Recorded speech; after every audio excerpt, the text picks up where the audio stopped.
Yeah. There's an interesting question just popped up because I'm just scrolling through. Yeah, this.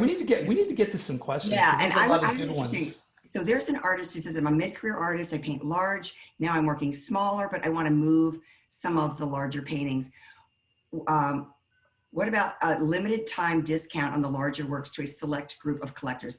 I actually love that idea because your collectors who are you love your customers. They've been loyal to you. They're VIPs. There's where your wiggle room might come in to say, look, I've got this limited number of items for a limited time. I'm going to offer it to existing collectors. I want you to see this because I know you love my work. This is an opportunity for you to get, whatever % off you want to give them. And I think that that's a really wise use of a discount because it's not like having a sale and splashing it all over your website, but reaching out to particular demographics. And like I said, repeat customers, because customers who have already bought from you are your best prospective customers for the future. And I think giving them a limited discount is a great way to honor that relationship. So I think that's a cool idea. What do you think, Dave? Well, 3 guesses what I'm going to say, right? Yes. Right? Yeah. No, well, yes, but guys, the important thing is the story that you tell around all this, right? And I'll give you like 2 examples here. If you just go out to your collectors and say, hey, I'm running a sale on my artwork, 25% off, right? The story that you're telling there, the message that you're communicating to that audience is, hey, the last time you bought my art, you overpaid because I'm giving you a discount now, right? That's a bad story. Here's a better story. Look, you've been a great collector of mine, and I want to give you first crack, at my artwork. And I also want to give you, a discount, a loyalty discount, right? Because it really means a lot to me that you kept buying my art over and over and over again. And I think you should be rewarded for that. So if you do buy my art, you're going to get 25% off. Okay. That's a much better story, because the story I'm telling there is, I'm not desperate. You didn't overpay for my art. You're just such a wonderful, collector of mine that I want to treat you specially, right? I want you to be treated the way you should be treated. And I'd rather tell that story all day long. So just be careful in terms of how you communicate this to your audience and how you present it and who you present it to, right? Does all that kind of make sense, Carolyn? I love that. I think great points. I love that. And it is almost a very personal way to reach out to them. I really love you being my collector. I want you to own more of my work. Here is a limited amount of time. I've set certain pieces aside. I want to offer you almost first right of refusal. And if you want to buy this right now, I can give you a very special price, because you are a special customer. I love that. Yeah, I do too. It's a great selling tactic. But before you jump in, can I jump in and say one more thing, right? Because there was something that came up earlier that I've been, sort of, grinding my teeth on because I want to make sure I say this. But guys, we've talked about the market, right? And what do you do in this sort of a climate where the economy doesn't look that great? And this is one of those examples of, the importance of taking a look at what's actually going on in the market versus assuming, right? Like right now we hear all this crazy stuff going on in the news and how, for example, here in the United States, they haven't passed a second stimulus package for the economy. And as a matter of fact, our president announced that, they're gonna hold off on any talks till after the election. The stock market tanked by, I think, 20% yesterday on the result of that news.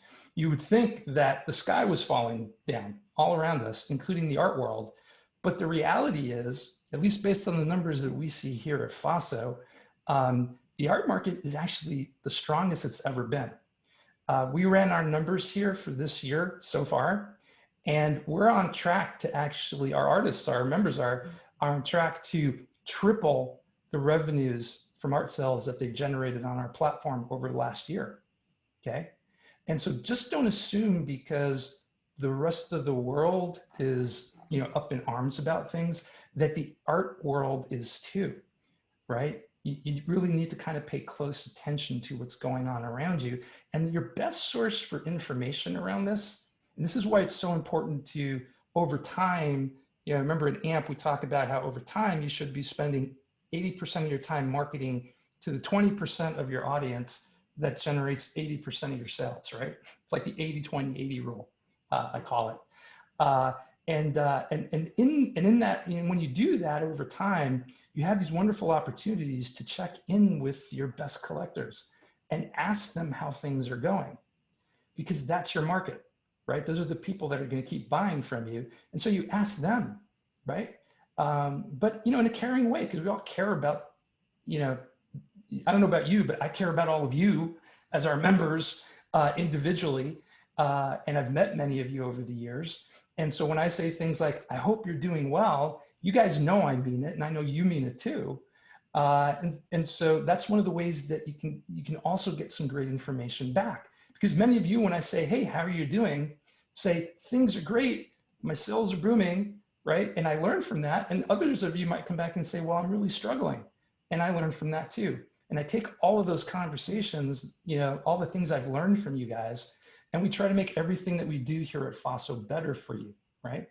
Matter of fact, that's one of the reasons why we recently launched our video feature, because at the beginning of the year, I was talking to a lot of you who were looking for other revenue opportunities, and we're starting to really seriously consider doing instructional videos along with online workshops and classes. And we wanted to make that all easier for you, right? I didn't just magically come up with that idea. You guys gave it to me, and you should be doing the same thing with your collectors. So check in with them, see how they're doing. You might not even need to discount your prices for your audience. It all depends on who your audience is, right? And what they're going through. Again, this is all about coming back to fitting you and your art into their life and what's going on with them, right? And Carolyn, I'll just say one more thing and I'll let you jump in. So here's what I can tell you, having talked to collectors, right? A lot of the collectors I'm talking to right now are actually buying more art than ever, because that's their only outlet right now. They can't go, you know, vacation wherever they used to vacation.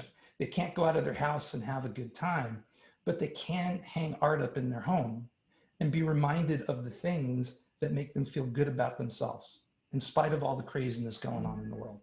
And so I think that's really what's fueling art sales right now, is that, you know, this is one outlet that collectors still have available to them to surround themselves with beauty in an otherwise very ugly world. So anyway, I'm off my soapbox. Go ahead, Carolyn. What were you going to say? Well said. I love it. Everybody should, you know, when they get the recording, backtrack and, you know, replay that and think about that, because your story and the connection that you make, it is so important. And Dave is right. I've heard from so many artists who are having a phenomenal year. And a lot of them mention that they're doing commission work. And there's actually some questions about commission work here. Should you charge more for commissions? I would probably charge 20% more for a commission, get a 50% deposit, have a contract already worked out. Are you going to get paid up front, and at the end, are you going to get paid over time? You know, how will you show the work in progress to the collector and so forth? But yeah, I think commissions, commissions serve to personalize things, and personalization is a huge trend. People love that because it makes them part of the creative process, and it's art that's really, you know, it's their story because of the fact that it's a commission. So are you painting a scene from where they went on a honeymoon, or is this a family portrait that you're doing? Or are you building a rocking chair for their daughter who's about to have their first grandchild? You know, I mean, is this an heirloom that you're making? So there's a tremendous amount of, I think, not only personalization in there, but just that intimate, memorable type selling that you can do. They want to know the artist, that people are fascinated by artists. They love the creative process. Most people wish they could be an artist, but they probably, you know, say, no, I'm an accountant, but I love art. And they express their creativity by hanging art in their home, their office, and surrounding themselves with what they love. I can tell you, I just talked to somebody just about a week ago who was saying, I have art in my home, and if my home was on fire, I'd grab the art before I ran out. That's how much they love what you do. So what you create is incredibly valuable. It's needed in the world. And like Dave said, we have a pretty ugly world if we didn't have any art. I mean, yes, nature is beautiful, but you know, if you're stuck into your beige walls, you need to hang something on them and you make something that's perfect as a solution for that. Yeah, and guys, one other quick thought here on this point of like commissions, right? Um, One simple way of doing that is, adding 20%, right? But one of the things that I would suggest that you do is go back and create a version of the magic formula for your commission work.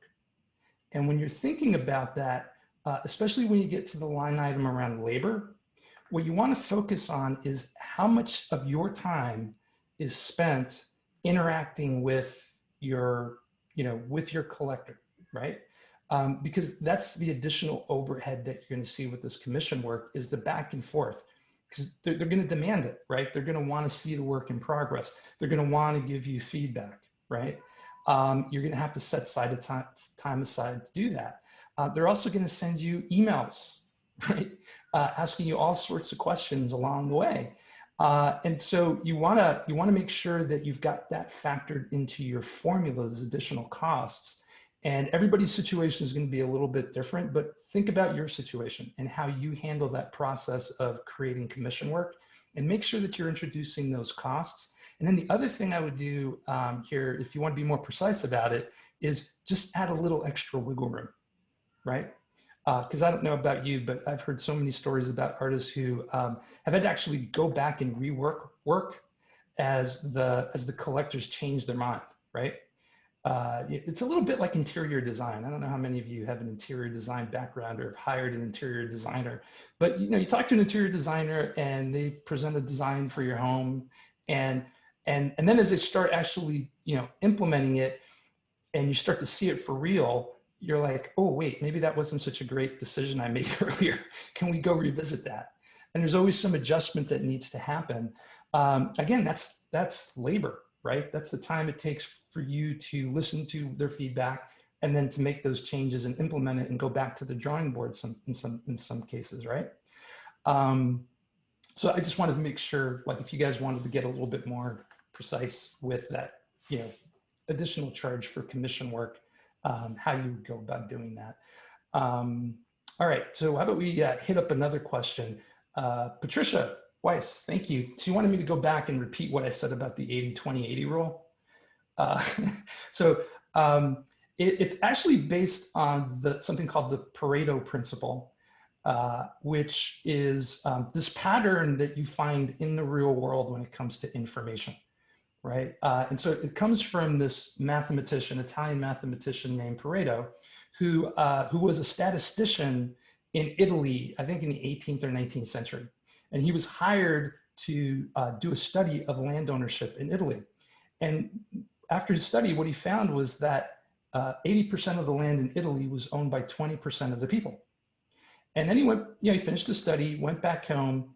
And the other thing about Pareto was he was an avid gardener. He used to grow pea pods in this garden in his backyard, and he kept very detailed notes about pea pods. And something about that, 20%, 80% thing in his study kind of clicked with him. And he went back to his notes around his pea pods, and he realized after he had done the math that 80% of the pea pods that were coming out of his garden were only coming from about 20% of his plants. And then as he looked more into the world, he saw this pattern keep repeating itself over and over and over again. And if you fast forward to today, it's sort of an axiom of sales. It turns out that no matter what you sell, no matter what market, what price, what service, what price point, who you're selling it to, what language you're selling it to, about 80% of your revenues as a company are going to come from about 20% of your customers, okay? And the same holds true for artists, right? So for most of you, about 80% of the money you'll ever make selling art are going to come from about 20% of the people in your audience. And so what you want to do over time is you want to focus more and more of your time and effort in terms of marketing and selling to that audience so that you can maximize your return on that time that you spent, right? Another way of thinking about this, there's another adage in sales that says it's always easier to sell to a customer that's already bought from you than to one who hasn't, right? And so that's that principle in action. And so the 80-20-80 rule really is about, focusing 80% of your time on the 20% of your audience that's generating 80% of your sales, right? Because when you do that, you're gonna maximize your revenue and your return on your time investment. So that means doing extra little things for those folks, like creating a private collection and inviting them to it. Reaching out to them, on a one-by-one basis, right? So just sending them a personal email or picking up the phone and calling them and checking in with them and making them feel like you really appreciate them. I mean, I could go on and on with examples, but at a certain point in your art career, it's really important for you to focus on who those folks are and focus as much of your marketing and selling time as you can on them. Okay, so anyway, Patricia, that's what I meant by the 80-20-80 rule. Is there anything you want to add to that, Carolyn? Dave, I've actually got a question for you, and I totally agree. And not only that, but I think that if you make certain things in your, let's just say in your line, you'll find that 80% of your sales are from 20% of your products. Yeah. In other words, your best sellers. Yeah, absolutely. But I have a question for you. And I think that this actually might be a solution for the woman who was asking about, well, what if I want to discount certain larger works? I kind of want to clear those out. Should I offer that discount? So if you wanted to show a particular curated selection of works to particular customers, you could probably go and build a page on your Faso website where you placed those select pieces and share that link with a particular collector. So it's almost like a little private viewing room. Is that right? Well, it's actually easier than that. So within Faso, we have a collections mechanism where you can create a collection, drop artworks into it. And when you do, Faso automatically adds those pages for you. So you don't have to worry about creating But would it be private? So if I wanted a collection for you. I wasn't finished. Oh, I'm sorry. You jumped in. So one of the features that we have on collections is you can actually mark a collection as being private. And when you do that, we create those pages for you, right? But we don't connect them to your website. So someone who's visiting your website won't see them on your collections page, and there won't be a way in the menu for them to get to it. The other thing that we do is we generate a hidden link for that collection that you can share with anybody, and anybody that has that link can actually see that collection. And so that's the mechanism that we recommend that people use if they want to, for example, offer their very best collectors early access to art. You create a private collection, you take the hidden link, and then you email them that hidden link, along obviously with a personalized note explaining, what this link is for and how much you love and appreciate them. And that's why you're doing all this stuff for them. Yeah, and if I was offering a discount to them, I probably would only do it through either my phone call or an email to them. I wouldn't put a discount on the page. I wouldn't announce that they're for sale. Well, here's the other cool. I've chosen these, and I'm offering you, Dave, because you've bought 3 pieces of my work. Normally, I might give you a 10%. Right now, I'm making a big move, and I'm working on a whole new body of work.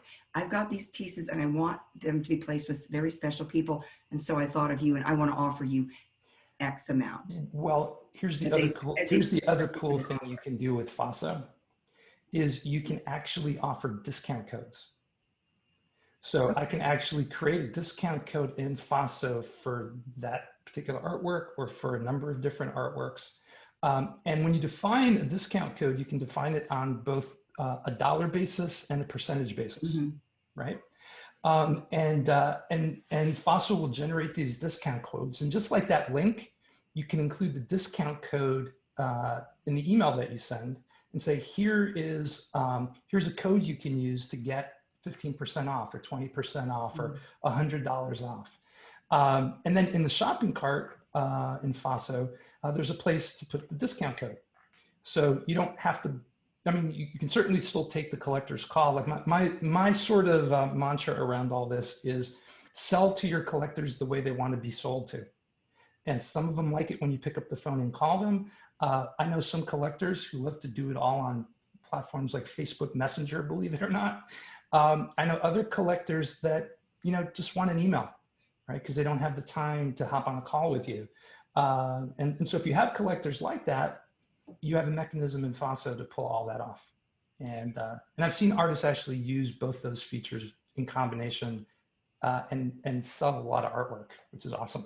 I love that idea. I think it's so personalized. It's just such a, like, it makes people feel very special. But I'm going to suggest one other option. You might give a certain percent off, you might give $1 off, or you might add something. So you might say, if you buy the sculpture, I'm going to include a lighted base for you, or you're going to give them an extra. And so what might that extra item be? So almost like a bonus rather than a discount. I don't think there's anything wrong with cutting prices at certain times. After all, I'm giving a 25% off on my course right now. But I think you don't want to do it too often, or you're only going to want to do it to one audience. Like, this is only for FOSSO. I don't have that on my course. That's not on my landing page. It's only for this audience. And I also think that limiting the amount of time that you discount things is going to add some urgency to their decision. You don't want to just, permanently offer that 20% off. You might offer it off this week, or I'd make it a relatively short amount of time, because if you give them a month and a half to think about it, they'll forget. They might intend to come back, and and you need to make an offer at a time either that you feel that they're ready to buy. Maybe their anniversary is coming up. Maybe you've got that in your personal file on that great collector, and that they want to buy their spouse something. Or it's their wife's birthday. Would she like to have another piece out of this collection? And then you could get in touch with them. I don't know that you'd even have to discount for that, or you might just offer to gift wrap it, or whatever. So I think there's some different ways to work this, and it's really marketing. It's really thinking up some great ideas to really please your customers. What do they love and what do they want to see? Yeah, one tactic I recommend all the time that works incredibly well, right? And guys, again, I'm going back to storytelling. Right? You and I both know, I've said this a million times, but if you're reaching out to your collectors only when you have something to sell, it's like only telling the end of the story, right? Nobody just wants to read the last chapter of a book, just the same way that they don't like to go through a book and then find out the last 3 chapters are missing, right? To be really successful with taking sort of a storytelling approach to how you market and sell your art is you have to tell the whole story and over a period of time. And so one of the techniques I like to do is, you start by talking about your ideas for a work or a series of works, okay?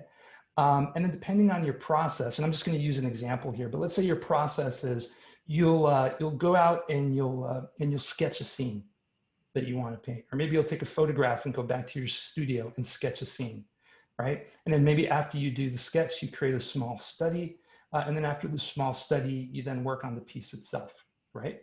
So those 2 things I talked about, the sketch and the small study, are both things that you could offer your very best collectors at, as a gift, say on their birthday or their anniversary, right? And let them know, hey, this is part of the story that I shared with you. This is the sketch I shared. And because you're such a wonderful collector of mine, I wanted to offer this to you. Oh, by the way, when my piece is available, I'm going to give you first crack at buying it if you'd like, right? I love that approach because you're not asking them to buy anything, right? You're recognizing them, but what you're doing is you're laying the groundwork for a potential sale. But again, in order to do all of this, you need to focus more time on these particular collectors, and you need to tie in whatever you're doing to their story, right? You really need to get to know them well and understand what makes them tick and why they buy from you and what's going on in their lives. And then from all of that, figure out, okay, how do I tell this ongoing story where at the beginning of it, I'm giving them these little gifts along the way. Part of those gifts is actually your story, right? They love to hear from you and hear what's going on and why you're doing what you're doing. But these other gifts, create, there's a term in neuroscience called reciprocity. Have you heard of that one, Carolyn? I have, and I think it's a good point. Yeah, go ahead and describe that. Yeah, so reciprocity is basically what neuroscientists describe as social pressure that most of us feel when somebody gives us a gift, right? And it doesn't matter how big the gift is versus, say, eventually what somebody asks you to do. Just the fact that I give you something puts a lot of pressure on us to want to reciprocate. Okay?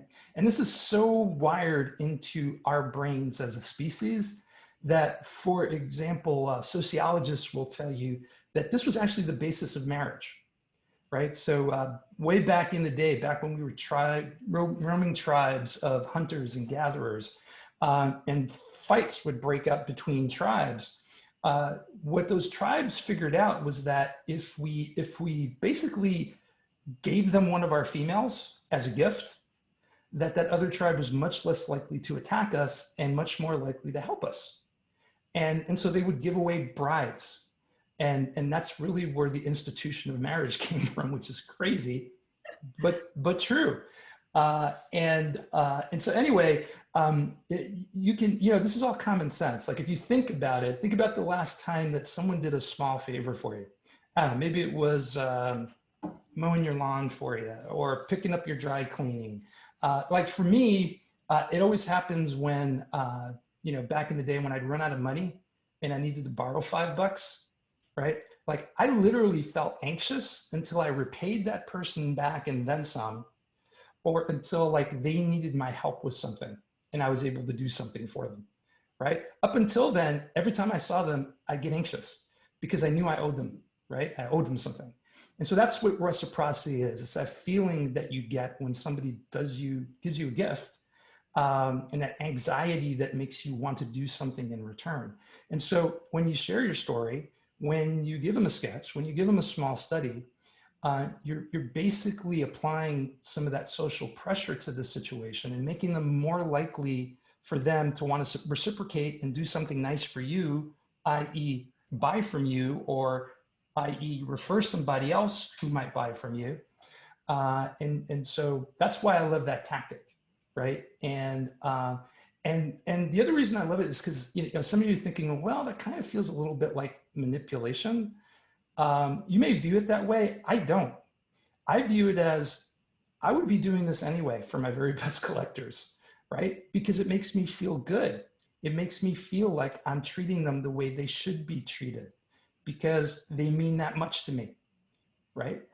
Why do you think I do these webinars? Do you think I like being, in front of the camera like this? No, I'd rather be behind my computer screen writing marketing copy, but I do it because I love you guys and I want to see you guys succeed. And I know, at the end of the day, that's how Carolyn feels about all this. You think she wants to spend her time on a crazy webinar with me? No, we do this because we love you guys. And we, and part of what we love about you is the impact you guys have on the world, right? By putting all this beauty out there, you really help, it's in tough times, like the times we find ourselves in today, that art matters the most, right?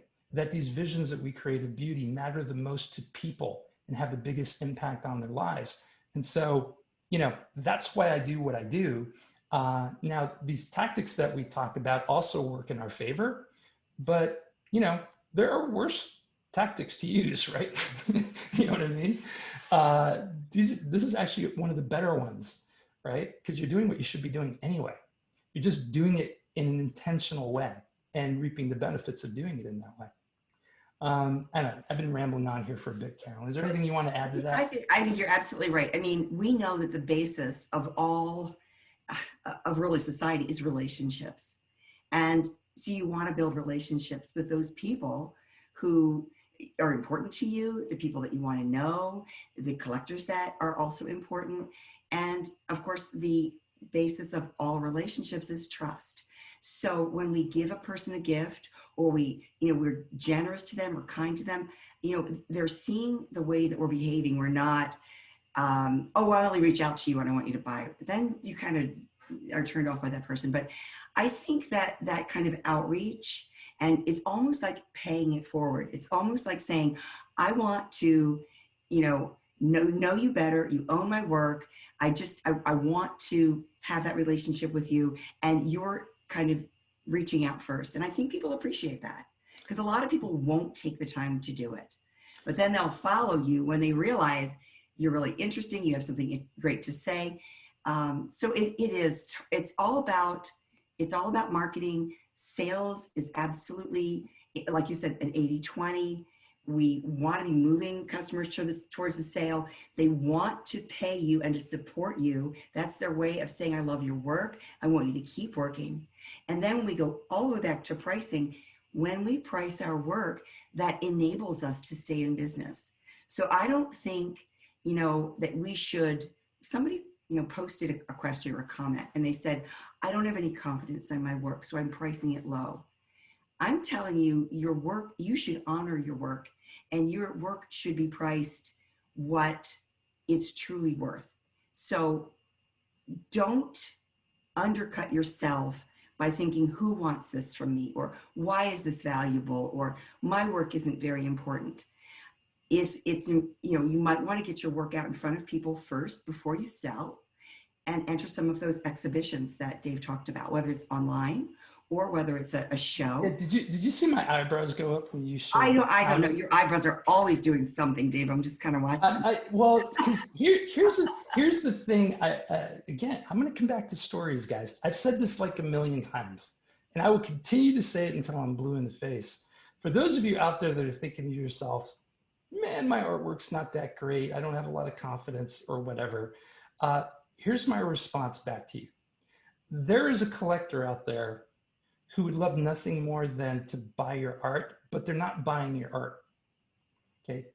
What collectors buy are stories, right? These stories that we tell about, tell through our art and about ourselves, that make them feel good about their own story, about what they want to believe about themselves and believe about how the world works, right? And so part of your value is in telling those stories. And so when I hear comments like that, what that makes it sound to me like is two things. One is that artist is not telling their story as well as they could and should focus on that. The other thing I'm hearing is they're also not taking the time to listen to their collector's stories, right? And ask them how the artwork makes them feel and really drill into, why did you buy this from me? What was it about my artwork that moved you enough to pull out your wallet and put good money down on the table so that you could hang it up in your home? What is your story that my artwork makes you feel good about? Okay? Because if you heard that story, you wouldn't be saying, I don't think my artwork is good enough, right? I get this from artists all the time. And when we start getting them oriented to taking a storytelling approach with their marketing and selling, that's one of the first things they realize. They realize that whatever perceptions they themselves have about their art really don't matter to these people buying their art. What matters is the story. And if you can tell a good story through your art and through your marketing and your approach to selling, you'll start to see that for yourself. And I know because I get emails from artists all the time telling me, oh my God, when you first told me this, I was so reticent to do it. Right? I was so nervous because, who wants to be open and genuine with your storytelling like this? But oh my gosh, I don't know. I couldn't tell you how many of my followers reached back out to me, saying, thank you so much for sharing that. I have a similar story about myself that I wanted to share with you. And then going on to say how the artwork made them feel better about themselves, right? I mean, that's not only emotionally rewarding, but if you do it well, can be financially rewarding too. So I guess the short version of the story is work on your story, right? And pay more attention to your collector's stories. Anyway, I could talk about stories for like ages here. And I do because it's so central, guys. I mean, that's the crux of it. You know why Carolyn's so good at what she does and why people pay her money for coaching and classes and things? Because she tells a good story that's genuine and open and honest. And like one of the things that I've never seen Carolyn say to somebody, I can help you, when she can't. She's always open and genuine about stuff like that. And when she can help you, she's the first one to say, oh yeah, I can help you. And because she treats it that way, she tells that story, she can't help but succeed because she's always working with people that she can succeed with. And that's not to say that people, right, Karen, because you don't just like push people to the curb. You usually give them some good advice. No, I rarely kick artists to the curb. Yeah, Actually, I know. You're and like me that way. thank you for saying that. But you know, I think that actually does get down to a relationship where you talked earlier about authenticity, Mhm. and it's absolutely true. If someone asks you as an artist, can you do a commission of this, and the answer is no, I really can't. You know, it's important to know when to say no. If it's not something that you either can conscionably do, or it's not something that's within your skill set or your ability or what you want to do, then the answer is no. And so I think that as a self-directed artist, create what inspires you. You find that there's a certain realm of things that you want to do that's over here, and then there's what people want, and where those two circles overlap is where you make your sales. And really, it's that sweet spot. It's that kind of a magic area that you find there's a lot of people interested in your doing certain things because it's really reaching them. It resonates.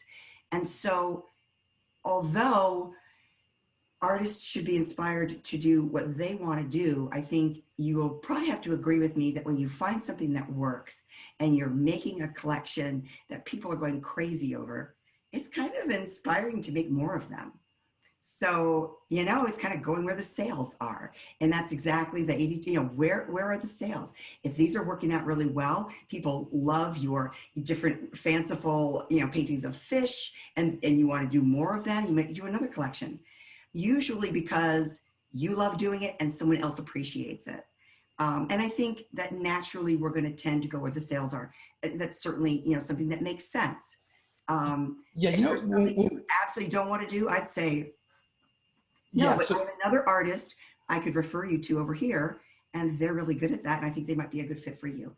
And just through referring somebody to someone else in your community when appropriate, that is another way of paying it forward. You don't only want to build relationships with your collectors, you want relationships with other artists.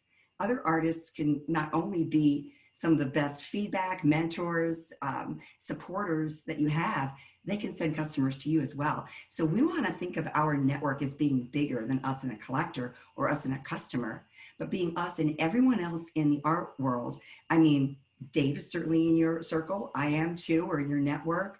I hear from people all the time. I got some great emails from the last time that we spoke, Dave, saying, I really loved this, or this was so interesting to me.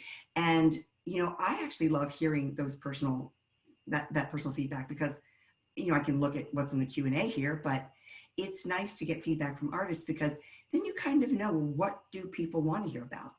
mhm. That's how you know pricing was a really big topic, because you've been hearing from artists. Yeah, you know, my favorite two emails to get in the entire world are actually, these are my two favorite. Check is in the mail, is that it? No. I mean, don't get me wrong. That's a great email too. But my two favorite emails to get are the ones that I get from our artists, where they challenge me, right? Where they go, you said this and I don't believe it, or I disagree, or this is what I'm seeing. Those are some of my favorite conversations to have, because that's where I learn, right? I didn't just magically appear one day with all of this knowledge that I have. I earned it the hard way through experience. And I learned more often than not by people who would push back on me. So I love those emails. The other email I love the most is when I get one from an artist that says, hey, I did what you said, and holy cow, it really worked. And I'm doing more of it. Thank you. Like, those are my two favorite, and in that order, right? Because, you know, who doesn't want to have an impact on the world? And you'd be dumb not to have the world impact you in the right ways. So that's just my You're being reached out to and challenged means they think enough of your opinion to contact you, Yeah. and that they want to hear what you have to say about it. They say, Yeah. you're dead wrong, Dave. Well, what about this? They're interested in what you have to say because they respect you as a person, even though they may disagree with something or they may have a question. Yeah, so I love that. I think that's part of a really good give and take. Yeah, the I other should ones start arguing with you, Dave. Well, then you'd like me even more. Yeah, well, the other ones I like that give me a chuckle is every now and then I'll screw something up, Like we recently sent out an email, and for a variety of reasons I won't get into, this was a promotional email. It accidentally went out to some of our customers. And so I would get these emails, funny emails from time to time from folks saying, "Hey, Dave, I'm already a customer. And by the way, it's great to see a marketing guy screw up every now and then." And well, you're human. That's authentic. Yeah, that's true. yeah, well, and the reason I love those is Yeah. because you sort of need to have a sense of humor in any business, but especially the art business, right? You can't take yourself too seriously. And I really mean this, right? We're all going to make mistakes. The secret in life is to own up to them, figure out how you're not going to repeat them, and to the best of your ability, make up for them. And those are You rules. laugh about them later when it doesn't. Yeah, well, and I laugh about them all the time, right? And guys, I'm not saying I'm perfect at this. There are some times where I just kind of like bang my head up against the wall because I'm like, how did that happen? Or, oh my God, I don't believe I did that. But for the most part, I try to live that type of a life. But anyway, we've got a bunch more questions. I want to jump on a question because somebody just put it up here about finding out where they fit in the market. Okay, are you in a niche? Are you somebody who, and we talked about painting boats before, maybe that's the niche you're in, nautical art or coastal art. Look at other artists, perhaps in your medium, people who have your approximately the same amount of experience, people you would consider peers. What are they charging for their work? And especially, what are they getting for their work? I mean, they could charge anything. If you are in a situation, let's say you're walking around an art fair, art festival, and you might get into some conversations, meet some artists there. Look at the price points that they have. What are they charging for this bin of reproductions? What do they have for the original art? Look at the range. Look at a bunch of art. Go online.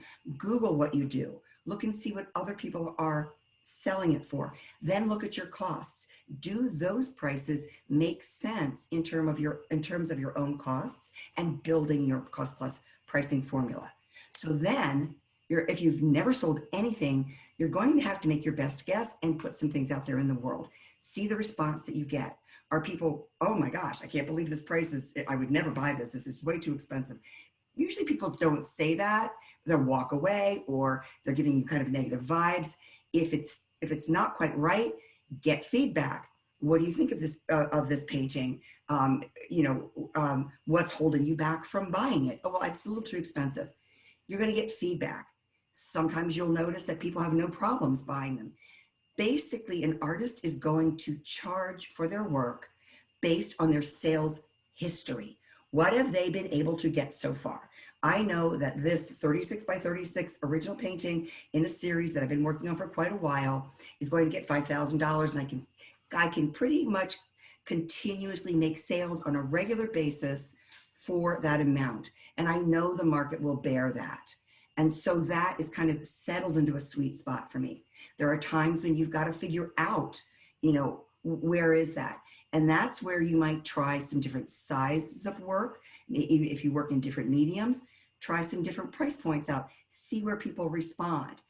See, how much resistance they have to a sale, or whether there's none, or they're buying two of them, and then gauge that over a number of months. And I think eventually you'll settle in. Will you have some false starts? Probably. I actually, years ago, I ran into an artist and she made these handmade purses. They were like, I think she was collaging them, or they were hand painted, and they were really cool and they were interesting. She lived in Hawaii and she sold her work through gift shops there. And a big rock star who happened to be in Hawaii with his girlfriend walked through this gift shop at one point, and he spent $2,400 on one of her purses. That was her price. To him, $2,400 was nothing, and he bought it. And so she thought, well, my prices need to be $2,400. So she marked everything up to, these higher prices, and she could never sell at that price point again. That is an example of a one-off kind of fluky thing that happened. And this woman changed all her prices before she saw a trend. So before you make any big moves, let's see you kind of repeat that kind of experience over time to make sure, is this the right price? Can I move it up a little bit? Or is there something very strange that was happening that, you know, maybe shouldn't determine all my prices? Yeah, Carolyn, have you ever watched Bugs Bunny as a kid? Oh yes, many times. Do you remember that one cartoon where Bugs Bunny was getting into a scalding hot bathtub, full of water? Oh, And probably.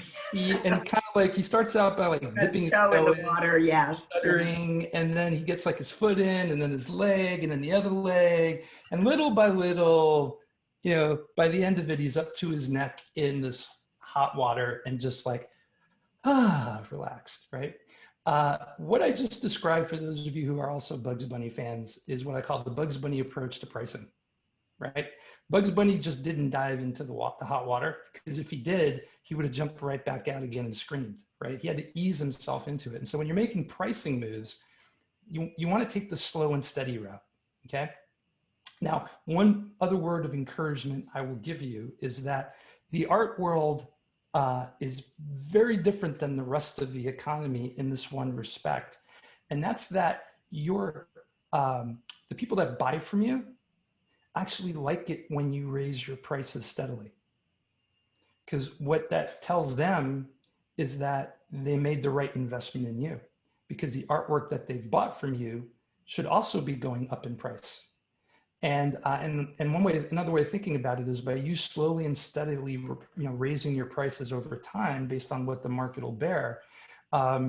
You are actually validating, prior collectors' purchase of your artwork and making it more likely that they're going to jump in and buy again. Okay. So one other quick thing, because I sort of view all of this again from a very different perspective, I guess, because again, I'm sort of like a storyteller at heart. But, along with artists, I do a lot of mentoring here in San Antonio with technology startups. And I get into similar questions with them that I get into, and conversations with them that I get into with artists around, what should I be doing? Like, what market should I be going after? And what should my strategy be? And yada, yada, yada. And I always tell both startup founders and my artists the same thing. The secret to success in life is finding something that you're great at, that you're passionate about, that people will pay you money to do. Period. Right? The intersection of those three things is where you want to live. So you don't just want to think about, for example, what you're passionate about exclusively, because you may find out that there's not a market for it. Or you may find out that there is a market, but that market's not willing to pay what you need to be paid in order to live off of your art. By the same token, you should never, ever, ever just do something for the money. Because if your heart's not into it, you're never going to be great at it, right? You're never going to put in the hours and hours and deal with all the pain and the obstacles you have to overcome. And if you're not great at something, let's face it, nobody's going to pay you money for it. So why even? Right, that's true. That's right. But it's those three things together. So as you're thinking about your market and who you want to go after, really think of it from those three perspectives. Like, what excites me in my work? And is something that a particular type of collector would be interested in buying and paying me enough money to actually do this as a living? And if you can answer in the affirmative to all three of those questions, you can't help but succeed. Okay. So anyway. I'm going to jump on one other question. Somebody just asked, she says, my style is still all over the place and I'm not quite sure if I'm taking this seriously. I don't know where I belong. What would you advise? Now, I do a lot of jurying. I look at portfolios all the time. And I know that there are people who love to do a lot of different things, even different mediums. Maybe they're a photographer and they like to do watercolor painting and they're also into pottery or whatever. People start out doing all kinds of things, experimenting, finding out what it is that they love. That's why we go to college for art. That's, you get experience. And then when you think of it, if you're going to graduate school, by that time, you've probably decided, I want oil painting, or I want to be a sculptor, or, I want to weave textiles, whatever it is that you want to do. And we see the move over time as people get more experience going into a direction of their choice where they go very deeply. And that's where I see the maturity of work coming out. So I encourage artists who are kind of looking around for, kind of find their spot, determine what it is that you have done, or maybe some ideas that you've had, and then explore them deeply, not just once or twice. Make 10 of them, make 100 of them. Really go into it and give it your time and attention and devotion if it's a direction that you feel really passionate about. And I think that what you'll find is that as you go into that direction, you will find that there are certain things you do over and over. You develop a signature style, a particular look. You're going to learn over time, start to bring in new elements, more dimensions, more layers of complexity to your work. And it might be that you really have discovered by going into it, by becoming really good at it, just like Dave said, getting really good at it, that you can create a memorable signature style that has a whole look that people are going to go, wow, look at this. This person is incredible. When you think of an artist that you admire, you can picture their work in your mind. They're not doing everything in the book. If you still want to do pottery and you still want to do photography, do them, but maybe not offer them for sale. Decide what is the body of work that you want to offer for sale. And then you can be remembered for that. I'm trying to think who it was. I think it was the curator said, if you don't do something that you're memorable, if you don't make something that's worth remembering, you'll be remembered for nothing. If you're all over the place and your work is scattered, then there's no story, there's no concept, there's no clarity. I look at the work and I'm just seeing a bunch of things coming in at the same volume. So I love to see those artists who have developed that mature style. And many artists here know exactly what I'm talking about.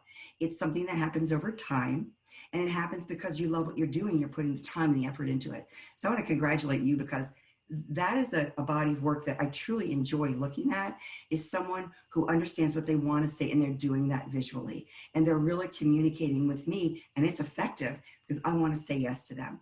And I think that by jurying them in and saying yes, if I was a collector looking at buying, I would be saying yes to making a purchase from them.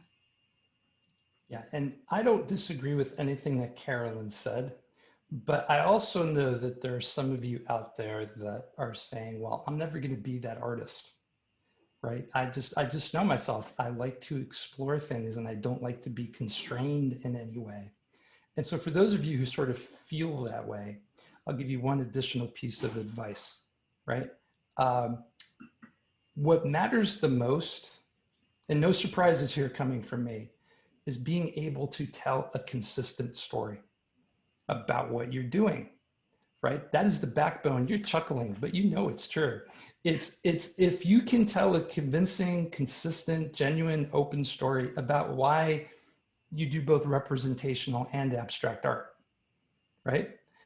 Something that somebody can hang, their idea of who you are as an artist on, you'll be fine. And I know some artists who do this really well. Yeah, I think that there are artists who have a couple of different styles, but when you look at their collections on their FASO website, they have 30 paintings that are representational. And then they might have they're not doing one of this and something over here and running. Oh, no. They will do a body of, they've got they'll do fleshed out collections. And they oh, yeah. And I'm not suggesting that you just go and have like 30 different pieces. You're right. When they're kind of in a mode, they're in a mode of doing things. Yeah. But they will typically have, 2 or 3, some I know have 4 or 5, different sets of these things that they do. And when they transition from one to the other, they're doing an amazing job of telling that story and why they're over here now instead of over there.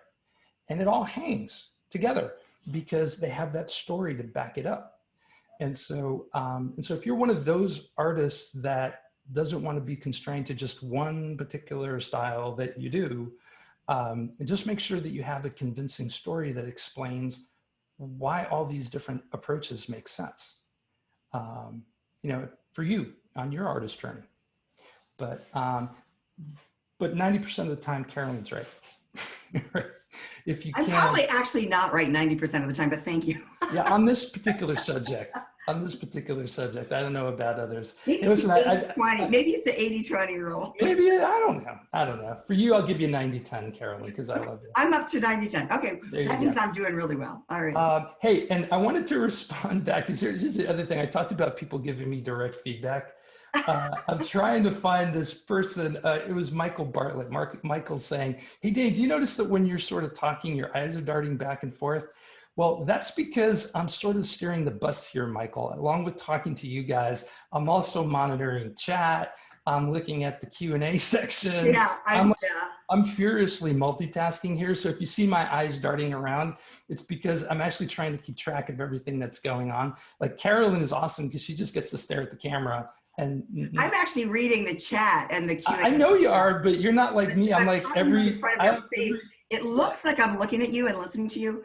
No, I'm reading. Yeah. So I apologize about that, Michael. No, But thank you for the feedback. I'm going to work on that. See, I'm making eye contact now, and I've got my chat window covered up so that I won't get distracted. Well, but anyway, I think we got time for maybe one more. Do you want to try to tackle one more? Is there one? Sure. Is there a question anybody threw out that you're interested in answering? I'll let you have the last choice. Way back there that I thought was interesting. It was a totally off. It was very different. Sure. And that person was talking about, well, what if your work is appropriate for corporate or hospital environments? Oh yeah, I saw that one too. Yeah. About pricing. Yeah. And so, quite frequently, people who are in the trades like art consultants or interior designers or curators for a hospital will be working on behalf of those big commercial clients. And another conduit would be a gallery. Quite often, galleries act like corporate art consultants. So in that sense, you're working through another party. So when we go right back to our pricing, build your price from the ground up. Make sure that you know what your floor is. Walk in to deal with, if it's a gallery that's going to help you price your art, now they would walk in with your price list and have that conversation with them. One thing we didn't talk about earlier was, what about input from galleries? Some people said, oh, well, you should triple your prices. I don't know about that. If you walk in, understanding what your prices are and being able to defend them, knowing your bottom line and walking with your retail prices, knowing that you can split those with the gallery, then you're coming from a very strong position. There are art consultants who will also work with artists as well. They represent some artists. They might have them, kind of in their collections, and they might show them to commercial clients. So you're probably going to want to speak to them. Are there any special considerations, for example, with commercial clients? A lot of the work that artists do for corporate clients is commission work. So should there be a premium on commissions? We've already decided yes. Well, what if we talk with an art consultant and they say, you're going to have to put everything else on hold. This is going to be a rush job. Then you've got to have somebody to install this. You've got to account for this, this, and this.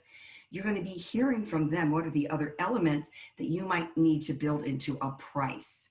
And then you and that person in the trade can come to an agreement about what your price should be. So I think that's where some professional expertise might inform you, and that might be a special price for that certain corporation.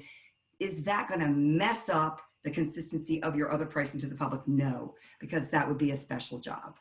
It's a different market. Yeah, I mean, the way I like to think about it, because again, there are marketing terms for all this stuff we're talking about. Whether it's corporate or whether it's a gallery, in marketing terms, we call that a channel partner, right? This is somebody who's doing the marketing and selling for you, and you're providing them a product, right, to sell, or a service to sell to their customers. And so what I always tell my artists is that you need to treat your channel partners like a customer. Just like you would invest with your very best collectors, you need to invest in them and understand what are their challenges that you can help them with. How can you make the relationship, a win-win for both of you? Okay. And then here's like the number one mistake though I see with, working with channel partners is very often artists will just take for granted what a channel partner tells them their market wants, instead of also doing a little bit of their own homework too, okay? And sharing what they learn with those channel partners. And I find that basically when you do that, it's a recipe for failure over time, okay? For both you and that channel partner. And so if you want to show a lot, an immense amount of value to that channel partner, what you do is you become as knowledgeable about their market over time as they are, if you can, right? Or at least knowledgeable enough that you can share ideas and serve as a sounding board, and really try to structure it as a true partners. Like partners don't just dictate terms to each other, right? Partners have conversations and they talk about what they know and they share what they know with their partner in order to serve a market better together. And you really can't do that without having some firsthand exposure to the people that are ultimately buying from you. So anyway. Yeah, that's true. And that's where you can get into some consultative selling, when you listen to your partner and you have answers for them. You understand their needs and you're able to, solve those problems. So yeah, and asking questions, right? Like I remember when I first met you, Carolyn, didn't I have like a boatload of questions for you? You always do. And so much so that Carolyn was like, who is this guy, Dave? And why is he asking me so many questions? Why am I back on this webinar again, yet again? Yeah. And we always have great conversations. Mm-hmm. You've got such a fabulous audience. And I've always said, because I have a lot of partners that I work with in my own business, I partner up with different organizations, different vendors, people that I know, other people who might even be considered my competition. We just work together. And although you're not my competition, you're a good ally to have. But I've always felt Faso, such a strong brand, such great advice, wonderful customers, absolutely top partner, top organization to partner with. So, it's a pleasure to speak with you and to talk to your artists, because I see the artists that come from Faso, because when I check out their websites, there they are. I see your little brand. And they're doing a terrific job because they're well informed and they've been through the program, and the people who are serious are doing their homework. And that's where you're going to be successful. So I want to congratulate everybody just for coming to this webinar, because you want to learn more stuff. So, it's where you should be. Yeah. And I can't think of a better note to end on than something Darcy Johnson just shared with us. She said, "Thank you so much for the session. Very helpful. I still have a lot of questions, but that is good." Yep. And so I learned a long time ago doing these, I'm never going to be able to cover all of what you guys want to know in one session or two sessions or heck, 3 sessions. So I'm going to say it again while Carolyn puts the link in chat. If you're really serious about drilling into pricing and get 99.99% of your questions answered, I highly, highly encourage you to take her course on pricing. It'll drill into all of this stuff, for you at a level of detail that, we just can't cover here in a webinar. And I also promise you that we're going to have Carolyn back, because I know how much you love her joining us. And I'm not going to let the cat out of the bag, but Carolyn and I have an idea for our next session that I think you guys are going to be really excited about. But mum's the word. We got to iron out the final details, but she will definitely be back. And so unless there's anything else you want to add, Carolyn, I just want to, I think we did great. We had 2 sessions on pricing. You guys have stuck with us. That's great. Thank you for being here. Anything else? I've certainly got the pricing courses here. Dave is so accessible, especially if you have a challenge for me, wants to hear from you. And I love hearing from you. Thanks, Carolyn. I appreciate it. Yeah, now I'm going to fill up your inbox with challenges. Come and visit me at artsyshark.com. We've got tons of business articles there as well. And I also even write for Faso. So once in a while, you'll see. Yeah, we forgot to mention that. Holy I know. I wrote you an article, and I have another one I got another one in the oven. Yeah. So Carolyn has graciously, for as long as she possibly can before going insane, has agreed to write for us. So she's going to be a Which could be any contributing time writer. now. So let's Exactly, get exactly. But she's going to be writing for Fine Art Views, and she'll be publishing an article there with us every month. So I highly encourage you to check it out. And guys, one thing, I know you guys are already pretty decent at this, but if I can encourage you even further, when you get, if you have, first of all, if you haven't subscribed to Fine Art Views and you're really serious about all this, you should, because that's where, we share a lot of our latest ideas on this marketing and selling art stuff. And we have amazing experts like Carolyn that write for us. But there's also a way to comment on those articles. And that's usually a great place for us to get better with the content and also come up with ideas for stuff we could do in the webinar. So I highly encourage you, when you read an article, whether it's from Carolyn or one of our other writers, and you have a question, or you want to challenge them on something, or you have some feedback you want to share, make sure you comment, okay? Yeah, and I'll answer one more question before I say goodbye, which is Carol Muffet's. She wants to know if this webinar will be available. Yes, all of our AMP webinars are available in the FOSSO control panel. It usually takes us a few days to get them up, so please bear with us. But you can access them all. You just log into FOSSO, and in the button bar at the top, there's a link button in the button bar called Marketing. You click on that, and you'll see a bunch of options on the page it takes you to. The very first one is past episodes of the AMP webinar. So you can click there and watch all of the videos live, streaming right from inside the FOSSO control panel. All right, guys, well, that's about it. I want to just say thank you for joining us. I hope you have a wonderful rest of your week. And next week, if memory serves, is our AMP critique webinar. So hopefully you guys will start thinking about some content you want me to review for you. If you have some things on your website you want me to give you feedback on, basically that's your time to basically pick my brain for how you could be doing what you're doing better with AMP and FOSSO. And I look forward to it. And between now and then, stay healthy, still stay safe, and please, please keep putting beauty into the world. Every day I see a headline where I think to myself, thank God we have artists. If it wasn't for my artists, I'd probably be hiding under a desk right now. So keep up the good work, guys. All right. Thanks, and I'll see you everyone. next time. And thank you, Carolyn. You rock. Take care. All right. Bye-bye, guys. Bye-bye.